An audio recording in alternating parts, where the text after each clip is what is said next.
شہوت کے ذریعے سے اگر انزال ہو جائے، شہوت کے ذریعے سے انزال ہو جائے، بغیر شہوت کے نہیں، شہوت کے ذریعے سے انزال ہو جائے، خروج منی ہو جائے تو پھر روزہ فاسد ہو جاتا ہے۔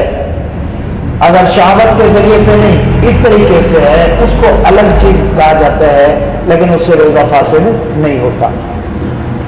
ایک چیز اور ہے کہ اللہ رب العزت نے مسلمانوں پر، امت محمدیہ پر کرم فرمایا ہے، جب روزہ ہو تو یہ اپنی بیویوں کو نہ ملے، روزے کی حالت۔ رات کو یہ اپنی بیوی کو مل سکتا ہے، کل ایک ساتھی مسئلہ پوچھ رہا تھا، رات کو روزہ کھولنے کے بعد یہ اپنی بیوی سے مل سکتا ہے، جماع کر سکتا ہے۔ اور پھر یہ ہے کہ وقت تھوڑا ہوتا ہے تو آدمی سو جاتا ہے، اب وہ سو گیا، نیند سے اس وقت اٹھا، وقت بالکل کم بچا ہوا تھا، اب سحری کرتا ہے تو غسل نہیں کر سکتا، غسل کرتا ہے تو سحری نہیں کر سکتا۔ اب اس کے لیے یہ حکم ہے کہ یہ ہاتھ دھوئے اور کلی کرے اور سحری کرے، بس ہاتھ دھوئے، کلی کرے اور سحری کرے، سحری کر کے پھر غسل کرے اور نماز کی طرف آئے۔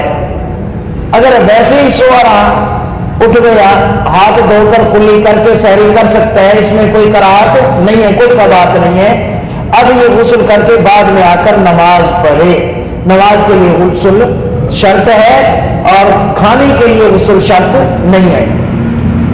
اس کے علاوہ اگر دن کو آدمی روزے کی حالت میں بیوی سے ملتا ہے، چنی وغیرہ لے لیتا ہے یا گلے مل لیتا ہے تو اس سے روزہ فاسد نہیں ہوتا، اس سے روزہ فاسد نہیں ہوتا، چنی شمی سے کچھ نہیں ہوتا۔ ہاں اگر شہوت آ گئی تو پھر کراہت ہوگا، روزہ مکروہ ہو جائے گا، شہوت آ گئی تو روزہ مکروہ ہو جائے گا۔ باقی ایسے ملنے سے روزہ بعد میں پوچھ لینا، ایسے ملنے سے روزہ مکروہ نہیں ہوتا، بلکہ مکروہ تب ہوتا ہے جب آدمی ملے اور شہوت آ جائے۔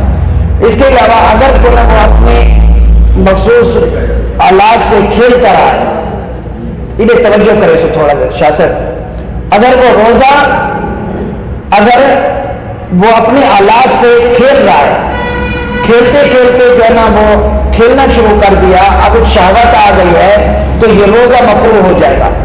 اگر خروج منی ہو گئی، انزال ہو گیا تو روزہ ٹوٹ جائے گا، قضا بھی لازم ہے اور کفارہ بھی ہوگا، کیونکہ اس نے قصدن اس طریقے سے کیا۔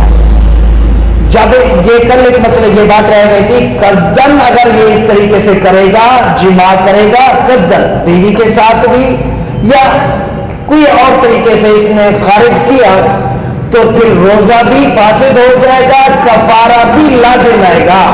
کفارہ کیا ہوگا؟ 60 مسکینوں کو پیٹ بھر کر کھانا کھلانا یا 2 مہینے کے مسلسل روزے رکھنا، 2 مہینے کے مسلسل روزے رکھنا۔ ایک دن اگر ناغہ کر لیا تو پھر نئے سرے سے دوبارہ روزے رکھنے پڑیں گے۔